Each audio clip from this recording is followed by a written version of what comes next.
Somewhere in Nevada is a piece of Newground's history, serving as the first ever Madness Day album. Released in 2020, it had 22 tracks spanning over 90 minutes in total length. Several millions of streams later, it has become a classic sensation in the Madness community. But according to everything we know about project development, especially on Newgrounds, Somewhere in Nevada was never supposed to happen.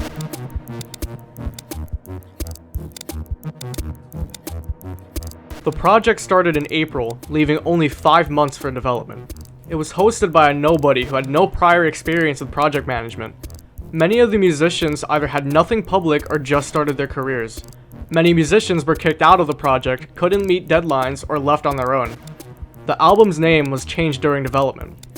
The album didn't have any cover art until a week before the release. The full audio render was done just 3 days before the release date. The full video was also rendered 3 days before the date. All of the odds were against the team working on one of the largest musical projects in the Madness community to date. This is our story.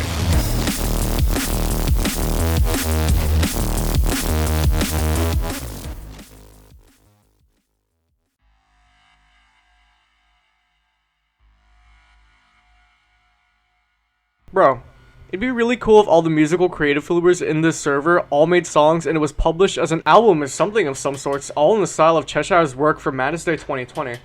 This was the exact chat log that started everything. Almost everything that took place with the album can be traced back to this exact point. It is at this point that things would typically go wrong. Oftentimes when an idea is said publicly, it is immediately stolen or shot down. However, the opposite happened. This took place in Cheshire's Discord server, and his community members banded together to encourage me to go through with it. Cheshire himself endorsed us from the start. The recruiting process happened in multiple stages over time. The initial batch of people were figures who had a presence in Cheshire's Discord server. This included people like CRY.NN, Ristik, Lothyde, Whalefat, and Merkt. All of these guys were known for posting their music and adding to discussions in the community. Although they are not officially mentioned in the album's release, Dappa, known at the time as Not a Magician, and Candy Dance were brought on for administrative purposes. Along with Cheshire helping everyone out on the project, this gave the collective a small team of people to build off of. The following message is from Ryu and I, and covers what he and I feel has to be mentioned, for the sake of clarity.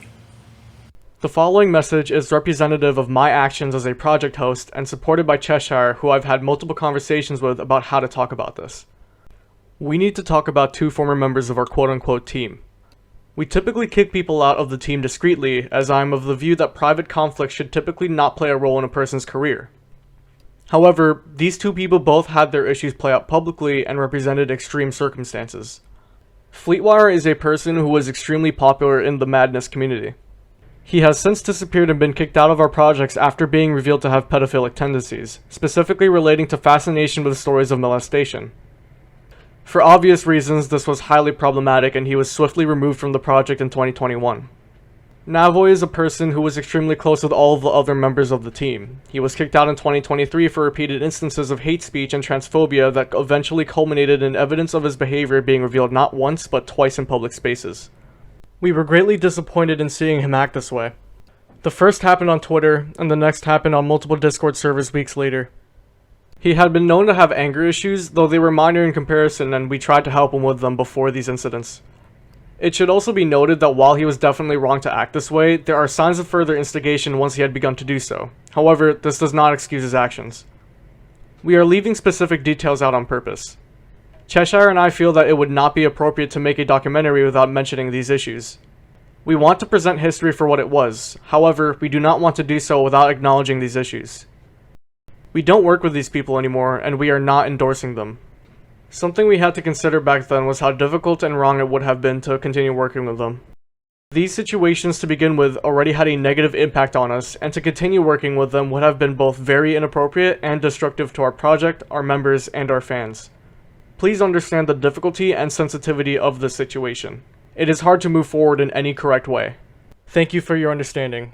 We'll be going back to the documentary now.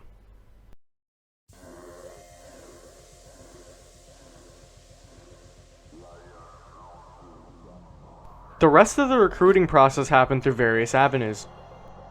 Navoy was another one of Cheshire's server members. Having posted music multiple times, he was notable for being extremely young. Even back then, many members of the team saw him as a person with a lot of potential to grow as a musician as time went on. In the days following the recruitment of the previously mentioned members of Chesh's server, we reached out to various larger members of the community through private messages. The pitch was relatively simple. A collective of people were coming together to make what was believed to be the first Madness Day music album, and you should join us. SentryTurbo was one of the first people who were added to the project this way. Already having a reputable name for himself through various years of making music and animations in the community, I was honestly nervous reaching out to him. However, he was really humble about the whole thing, and happy to be part of the project. Fleetwire was one of the biggest names at the time of the project's creation. Having worked on multiple soundtracks for the series, including that of Dissenter and Deadmau5 Adventure, Fleetwire was a fan favorite musician. Because of his status, Cheshire helped reach out to him to be brought onto the project. A prolific worker, Fleetwire's involvement eventually helped prevent the album's failure before release when it came to the state of its cover art, also providing advice and resources for the other musicians in the collective. Similarly, Locknar was added to the project after being contacted by Cheshire directly. Offering advice and tips on production, networking, and moving in the music industry, Locknar provided a boost in members' confidence while being a major presence in the album. With hype building for Madness Project Nexus at the time, along with the soundtrack drop in March of 2020, he was an extremely heralded figure in the community. Lastly, MonoCronic's story is a very interesting one. I personally offered Mono a spot in the album after meeting him in Cheshire's server. He actually declined the offer for various personal reasons, but we still maintained contact and grew a friendship over the following months. He was later added to the project on September 9th. The album was released just 13 days later. His story will be explained later. There were other people who were added to the project, but ultimately were not part of the final album. As is the nature of working in a collaborative form, some members were kicked, some left on their own, and others simply couldn't meet deadlines.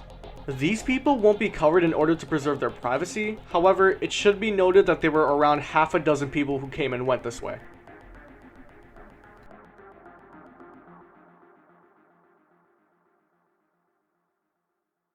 Contributing to Somewhere in Nevada was a refreshing experience. Collaborating with a team of fans brought about a sense of organic creativity. The commitment from everyone assured me that we would meet the cutoff. Locknar is one of the most experienced and knowledgeable participants within the project. If you're a fan of Madness Project Nexus, you are definitely familiar with Locknar's work.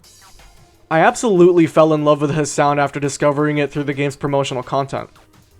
With the help of Cheshire, Locknar was brought on board shortly after development started, with the team ecstatic to see the other half of Madness Project Nexus's soundtrack work with us. Nearing the completion of Madness Project Nexus, my work on the soundtrack was wrapping up, and that's when Cheshire invited me to the Discord group for a compilation album. Although I knew many folks had created Madness-inspired art, music, and games for years, I hadn't the opportunity to collaborate with any. The enthusiasm of everyone involved made me compelled to provide my support. Since day one, Locknar has been friendly, willing to help, and always provides advice for both things pertaining to music within the collaboration, and advice regarding our own careers as aspiring musicians. Never failing to lend an ear or provide words of wisdom when needed, he is a person that many of us look up to and always find a joy to work with. For the record, Project Nexus is a pretty fun game. Locknar's got some bangers on that soundtrack. I will watch your career with great interest.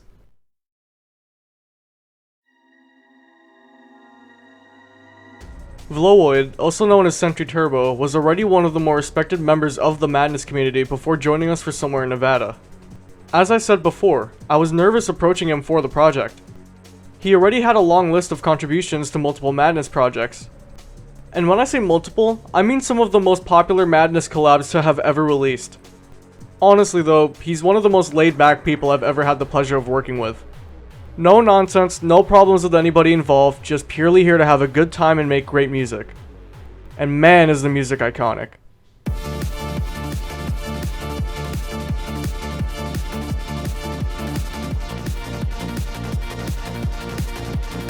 Under the SentryTurbo name, there are a lot of iconic tracks. He is an extremely talented and friendly person that I'm grateful to have on board with us.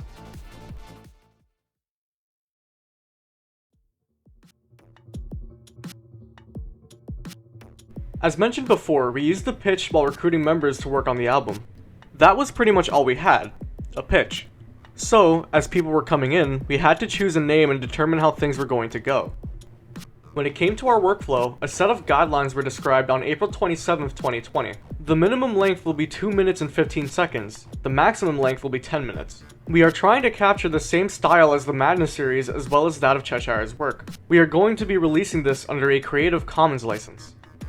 These guidelines were the factors that determined the tone of all of the tracks in the project. With these stipulations in mind, we moved on to other parts of the project.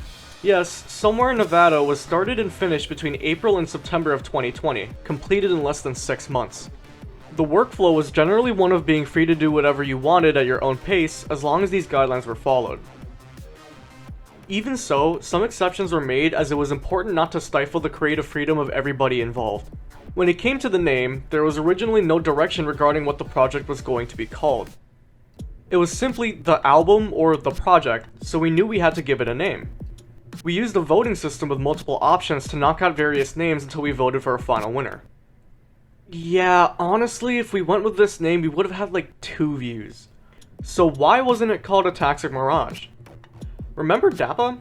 He came to the rescue a few weeks later by pointing out the fact that Cheshire had an incomplete track titled Somewhere in Nevada. He had shown off this project in live streams. In hindsight, this name was an extremely obvious one for the project. However, we still had to make sure it was okay with Cheshire to use that title. It was. The rest is history. I discovered Madness Combat back in the late 90s. I was always incredibly impressed with Krinkels' artwork and ecstatic when he asked me to create some music for his new animations. Cheshire does not need any introduction.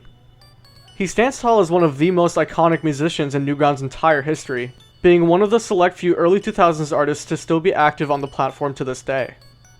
One cannot ignore the monolithic status that Chesh has within the Madness community. This is to be expected. He is responsible for making the majority of the series' soundtrack. With that in mind, the differences between him and I, as well as those with him and the rest of the team, made the whole ordeal a pretty nerve-wracking one to begin with. Here was this man who many of us had looked up to and listened to growing up, and he was one of the people leading the charge in the development of the project. Ryu approached me out of the blue one day with a general question about making music for a Madness Day album. It was such a simple yet exciting proposal that I was very surprised to realize that it hadn't been done before. Little did I know that it would span the next 3 years of my musical career. Regardless of his standing in the community, Cheshire to this day has demonstrated humility with the rest of the team. He serves as a motivator, guiding us through our work when needed, and even goes as far as giving us a shoulder to lean on. When working with Chesh, there really never seems to be a bad idea, and he always seems eager to be around. Cheshire believed in us, and that helped us believe in ourselves. It may sound cliche, but I was inspired by all the music everyone else was making. If I hadn't been so excited, and if I weren't frantically trying to finish my own submission, I would have had the extra brain power to feel intimidated. I didn't feel a sense of competition so much as a sense of expectation. It was more like, who's gonna blow our socks off next?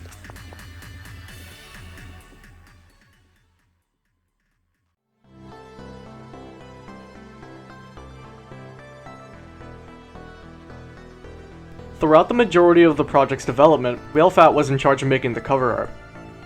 He had previous experience with digital art and volunteered to make the album cover. Originally, the design was going to be that of a CD cover, inspired by the systems in the Newgrounds audio portal. However, this was scrapped due to being at a low resolution. Instead, Whalefat would regularly stream working on a new art piece, which measured at 3000 by 3000 pixels.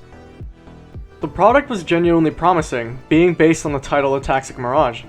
Although this title was scrapped, the art still fit the new name Somewhere in Nevada.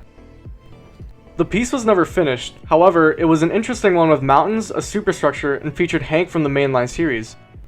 Unfortunately, he simply did not have time to finish the art and somebody else had to take over. It's sort of weird to think that anyone enjoys my music, but I am pretty happy that there is someone out there who does. Whalefat himself was one of the original members of the collective. In fact, he was one of the first people I ever became friends with in the Madness community. Whale is known for being able to provide advice with long reviews and critiques of people's work, and his own personal style has evolved greatly throughout the years. He is not a person who focuses solely on music, but this hobby and passion for his craft has allowed him to flourish as a repeated participant in the Sin trilogy. Meeting me before the project was even pitched, Whale was a moderator in Cheshire's server at the time, so his input as a part of the staff team proved valuable as time went on. I was one of the first people who supported Ryu's album idea, if I remember correctly.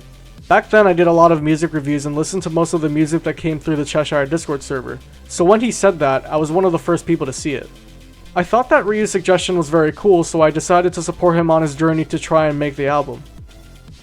Whale's strength is that of versatility. Whale's evolution is no mistake. He is certainly a quality over quantity person, yet his discography is one that is widely varied in style and execution even within the culture of Cheshire surrounding Madness projects. Well, I was really excited. I got to meet all sorts of big names and it felt like I was doing something important, if that makes sense. Nowadays I am much less gung-ho about it though.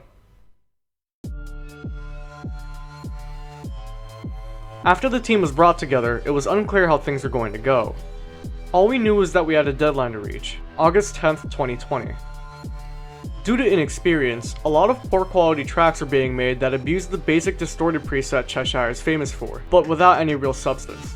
However, it only took 24 hours before a few of the members decided to spice things up.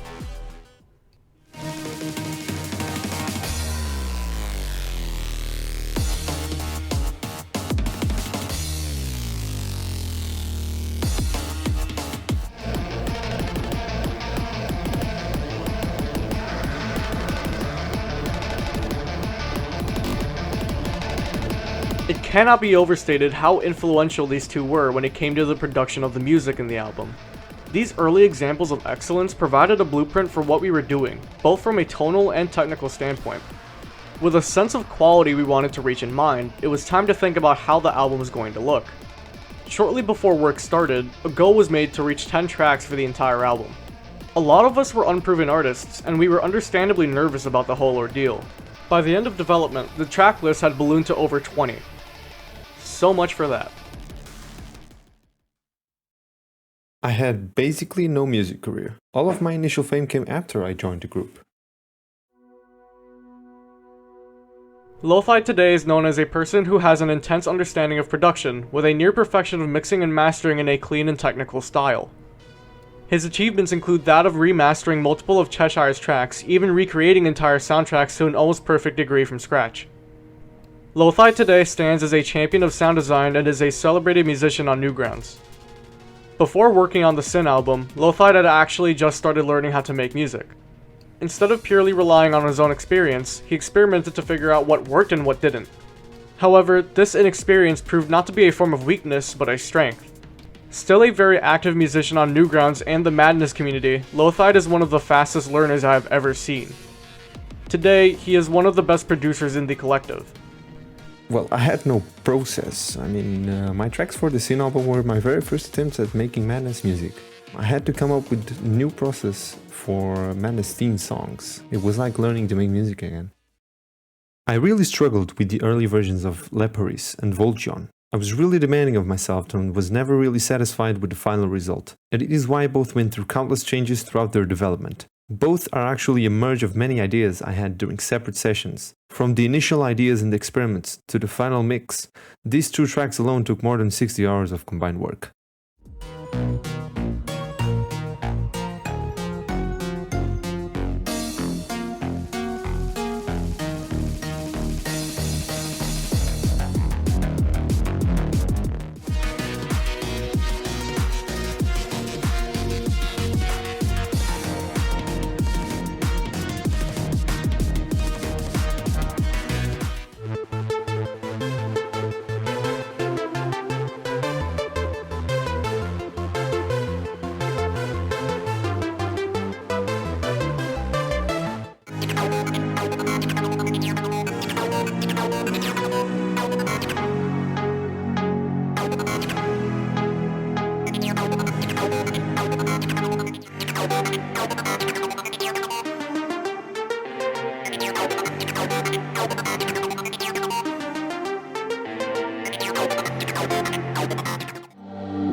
Sometimes it was hard to find motivation to keep going.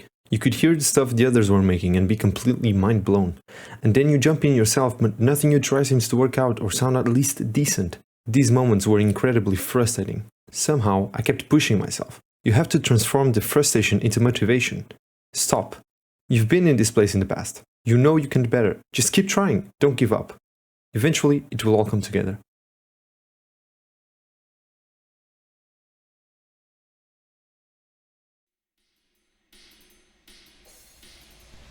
The sheer amount of work being done was insane. By the time May 15th rolled around, 66 audio files were shared in the Work in Progress channel used to show advancements on our individual tracks.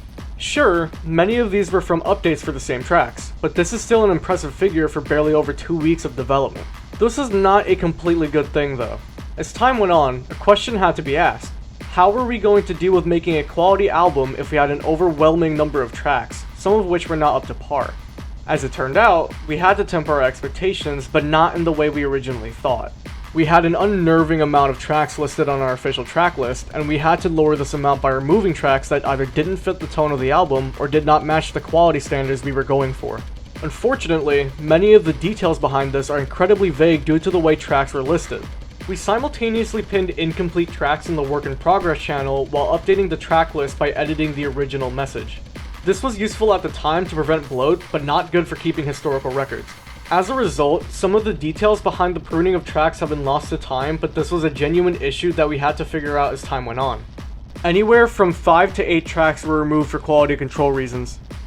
When it came to how the tracklist was presented, we spun a wheel to determine the order of artists. I'm joking, but I'm also not joking. We legitimately used a randomizer to determine the album's order. The only exception was Cheshire, who was originally slated to be the intro track but later moved to the outro. In September, this was almost changed to being randomized on an individual track basis instead of being based on artists. But this change did not occur after a vote was passed to keep the tracklist as is. This is why the tracks are separated by artists in the final release, also making it convenient for any content creators who downloaded the album for their own use.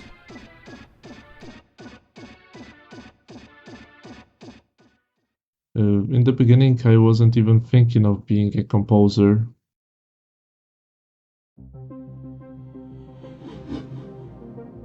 Ristik, known before as Patristic, and now publishing under RistikMusic, is someone whose image is defined by his usage of higher octaves. He is now known for his melodic flair, though before the Sin projects he was in a situation that mirrors some of the other members.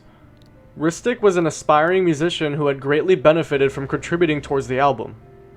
It was somewhere around this time I joined Cheshire's server, and as it was filled with like-minded people, I started posting some of my work there, and it was basically when Ryu wanted me to join the project, and I literally cannot imagine my career right now without this guy, like seriously. He had many published tracks beforehand, even being casted in a Command & Conquer mod whose author was an active member in the Madness Combat community. Ristik was brought onto the team early in the project's development, as he and I became friends through posting projects in Cheshire's Discord. Ristik is a good example of an efficient worker who met his own goals while encouraging others. He had prior experience before joining the project, and his ability to work at an unprecedented pace greatly inspired others to continue pushing forward.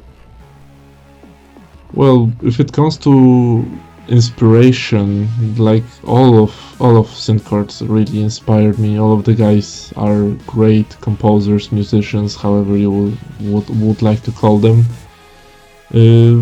But most notably, I think CRY with his great Techno, also Mono. I really love his shit, and I was certain that we could achieve the deadline and we could make it work. It's also worth noting that Ristik really is a great person to be around.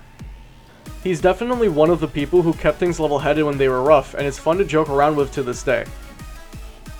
The thought process of making tracks was really chaotic. First of all, Thread was a big spam of basic distorted at the beginning. The first version of Just Do What Comes Natural wasn't even made for the album, because I tried to... it was one of my tests to make some Cheshire, or at least something resembling that, Violet Skies was inspired by a Realm soundtrack. The idea was pitched to me by a friend that started my journey into madness, and basically it went the smoothest of all of the tracks. I really didn't have any hiccups with it. It was like top notch. I still like it to this very day.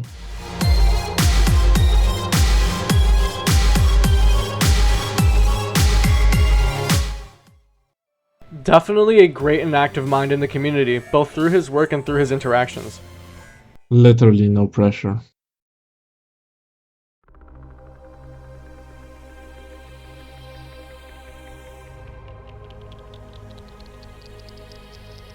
With Whalefat unable to work on the cover art, what were we going to do? This was a question that made the staff team panic for a little while. It was made apparent that Whale couldn't create the art in late June of 2020. At this point, we were still aiming for a late August deadline, so with how slow the original process was with art, it was apparent that we were in trouble. It didn't help that we were supposed to be a passion project. Nobody was supposed to be getting paid for anything. An unproven project, even with people like Cheshire and Locknar around, would be tough to get free art for. And then Fleetwire literally replied saying, "I'll do it, LOL." When late September rolled around, he hit us with the now iconic cover art for the album.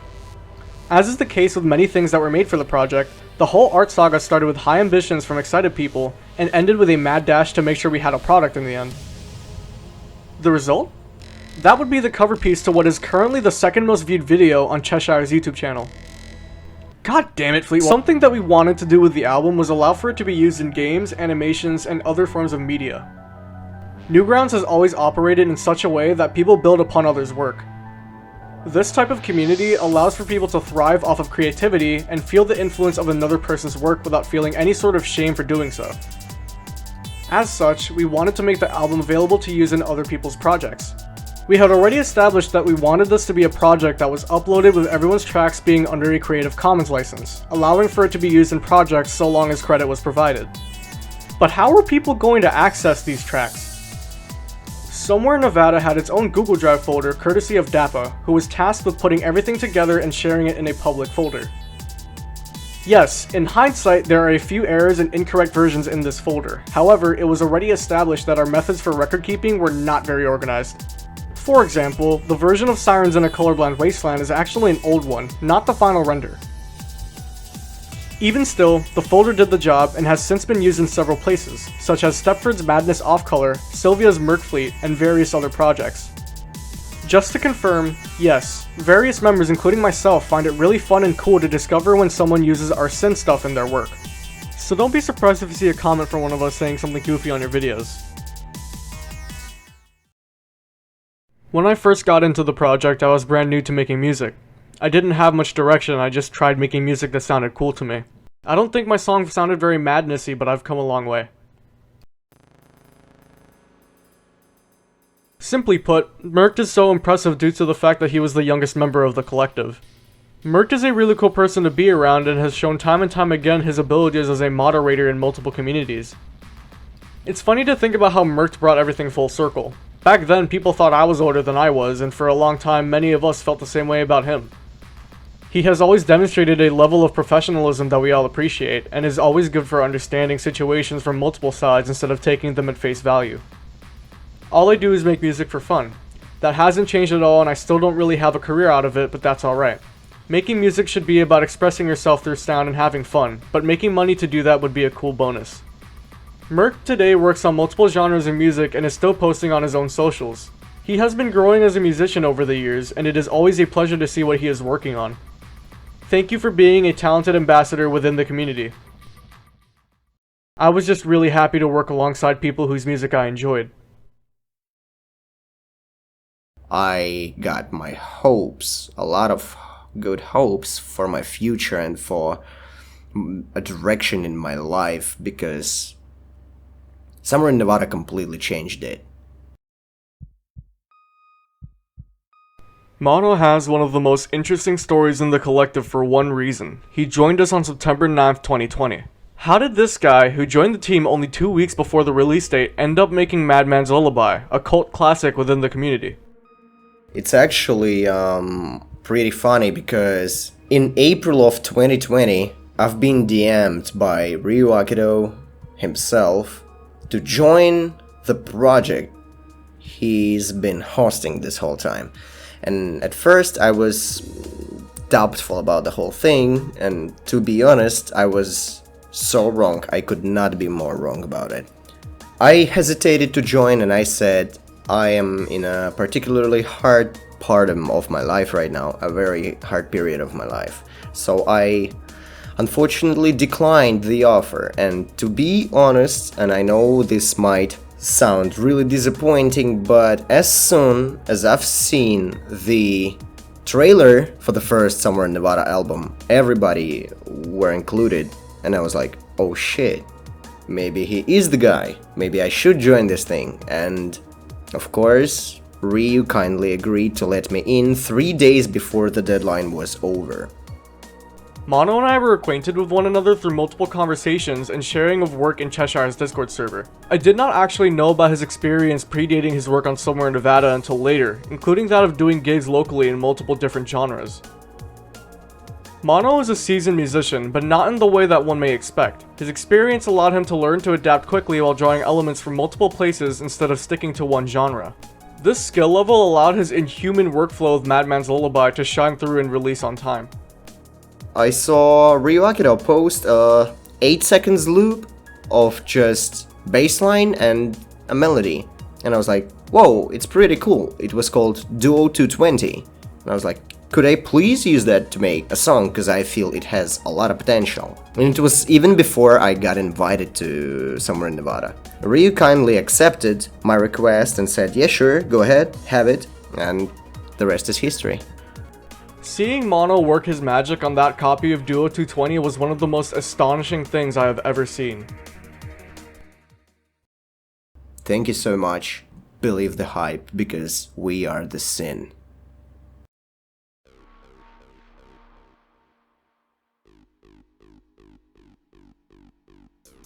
Madness FM was a project managed by CRY, and is a lesser-known part of Somewhere in Nevada's publishing. CRY had started this project while working with us in order to create a hub for musicians on Newgrounds, specifically those associated with Madness Combat, in order to publish their tracks in one place on YouTube. He was aiming to do so while providing premieres, live shows, and exclusive releases. CRY was bringing multiple creators and putting them in a singular space where they would hopefully reap more views for their work. Although the project was eventually dissolved, Madness FM should be mentioned due to the fact that it was one of 3 places that the full album was published, the other 2 being Cheshire's YouTube channel and Ryu's YouTube channel. Madness FM started the tradition of live premieres for projects from our team, and is an important stepping stone in the way that we do things as a group today.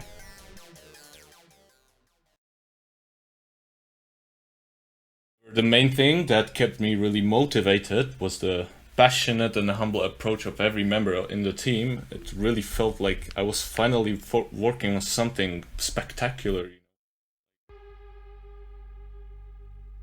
CRY.NN, simply put, is one of the most talented and selfless musicians I've ever had the pleasure of working with. He helped rally people together for the project since day one, has always provided intense tracks for the albums, and has conferred many aspects of the collaboration to myself even when he didn't have to. Coming into the team, he had a few years of experience, both with music and work inside the Madness community. He also had the idea for a collaborative album in mind, but wasn't sure if it would work. Well, I became a part of Somewhere in Nevada at the very beginning, when Ryu brought the idea on Cheshire's server, and I remembered at first that no one really responded other than with a fucking thumbs up emoji, or just replied with, oh, that's actually a cool idea. But yeah, before that, I initially had a very similar idea with hosting a full-on Madness audio compilation, but I didn't really feel like someone would be interested in it, or either it would be a painful thing to organize. So Ryu changed my perspective over that, and since I was not alone with having an idea of hosting this kind of project, I was very excited that someone would actually go for it. So after a week or something, I was like, bro, is really someone willing to do something like this? Because I would really love to join. And that's basically how it started, yeah. So what does it look like when someone is experienced, willing to work with others, and good when it comes to organizing projects? I'd say it looks pretty good. CRY had been involved with the staff team during the organization of the album and was always there to provide feedback about decision making. If asked to describe his role in the team, I think I would say he was a jack of all trades. CRY really was involved with pretty much anything related to the project, and even if he doesn't ask for too much credit, his input has always been incredibly valuable for everything we do. It also helps that he's an extremely prolific worker. I finished my tracks for Somewhere in Nevada 1 like in the first 2 weeks of the project's lifetime. I think that says a lot. I mean... CRY, thanks for the extra $8. It was a pleasure winning Madness Day with you, man.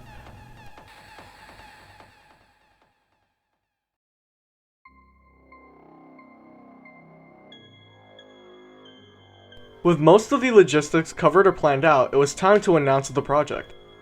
It was clear at this point that we were getting closer and closer to a finished product, so we were able to announce our secret to the community. The trailer uses a modified version of Sirens in the Colorblind Wasteland, with the video editing specifically made to the rhythm of the track.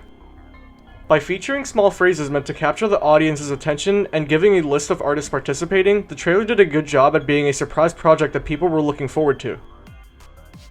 Now, there are some inconsistencies in the trailer, such as certain artists not being included appearing in the final release. This is just something that inherently happens with collaborations. Things don't pan out, and not for any terrible reasons. They just don't work as intended sometimes. And in the case of artists being added last minute, sometimes things do work out more than we initially thought they would. That's just how things go. When asking the team about how they felt the project was going, many members will cite their belief that the project was never in trouble in regards to deadlines. This could not be further from the truth. The original deadline for music was August 22nd, 2020. We did not follow this deadline, as some tracks were submitted as late as September 19th. Now you might be thinking, Ryu, that's only 3 days before the release. Exactly. The final audio for the album was actually rendered only 3 days before Madness Day. Hilariously, I was actually in the middle of rendering the audio on FL Studio when the final submission was made. There are auditory issues regarding volume levels and control that made the mix very inconsistent. This was a problem that would only be slightly improved for Sin 2, and was completely fixed with Lothyde taking over the audio rendering for Sin 3. Now that we had audio, what were we going to do for the video?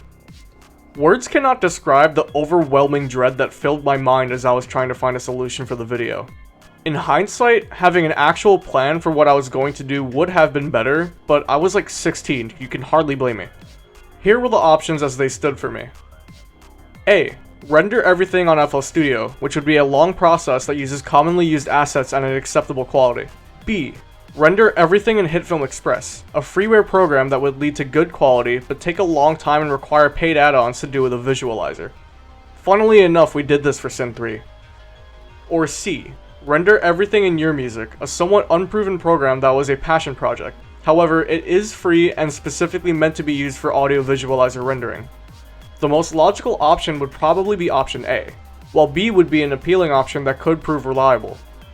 I chose to use RyuuMusic. Now, not everybody may be familiar with the idea of how long it would take to render a video that is several hours long. This is a process that could take hours, if not an entire day to complete. So understandably, I was very nervous to see how the process would turn out. If none of the options prove fruitful, the album may end up passing beyond the original September 22nd release date. All I could do now was set up the visualizer and press render. As if a miracle had occurred, the process was finished and uploaded to a Google Drive around 9 PM, somehow taking place on the same day that the audio render was completed. Although RyuuMusic is not under heavy development nowadays due to the creator being busy with in-person responsibilities, I have since thanked them personally for making a program that was able to get the job done at a point that was critical to the project's completion. With all of that done, I could finally breathe again. I was a 16-year-old who had never managed a massive project like this before. I was also working with my childhood idols and larger members of the community. I almost felt like a fish out of water while also being filled with excitement.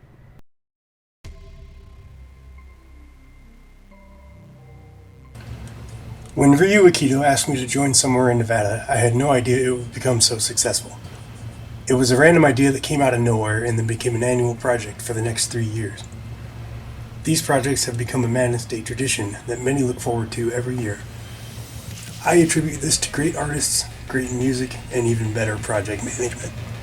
While Ryu was organizing and creating a Discord server for Sin, he was also recruiting and vetting musicians, building an admin team, and designing the shape of the first ever Sin album. Throughout the entire production of the project, Ryu was also creating Sirens in a Colorblind Wasteland, an absolute banger of a track.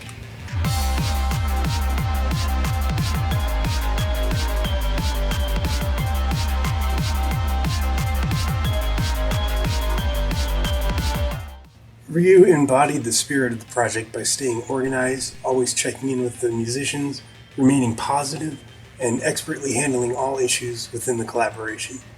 His professionalism caught me off guard at first. I didn't learn that he was just 16 years old until after the project was well underway. Not only was this kid staying on top of this entire group of musicians, but he was also managing myself and Locknar, two musicians that he had been a fan of for years, as I later found out. I can't imagine overseeing a music collaboration that included a few artists that I was a fan of. I can't imagine the kind of pressure he put on himself, but that pressure was never evident in any of his choices or communications. From what I've seen from the others while gathering information about the documentary, people seem to think that I responded to my situation well, reacting rationally and leading others properly towards a successful release.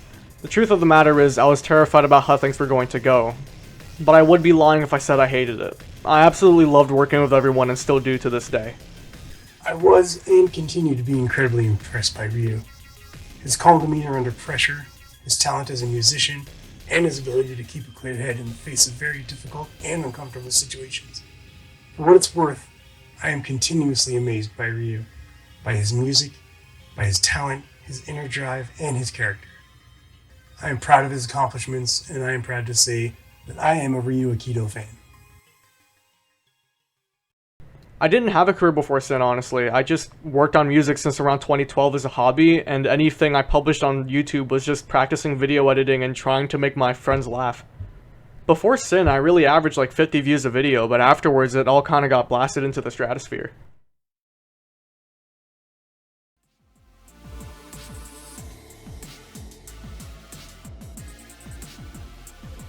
With our tracks put on Newgrounds with tags, a premiere on YouTube, and the big upload on Cheshire's channel, it was time to wait and see how things played out.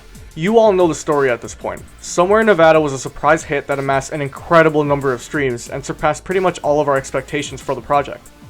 Individual accolades include that of 2 Madness Day winning tracks, a total of $125 of winnings paid out, and boosts to most of our personal streams. This is not including the fact that many of our tracks were featured on the front page of Newgrounds. In fact, the album was so successful that many of us either started our careers off this work or saw a massive jump in popularity after the fact. Like I said, this is Cheshire's second most viewed video on his channel. A good amount of us didn't even break 100 subscribers before this, and some of us had never even published music on any of our social media accounts before. Somewhere in Nevada is not just an album that made history on Newgrounds, it also formed the history of our careers. So that's all. That's the story of Somewhere in Nevada. But just as we saw you today, and as we saw you back in 2020, we'll be coming back for more. I think in 2024, you'll be seeing us somewhere under the sun.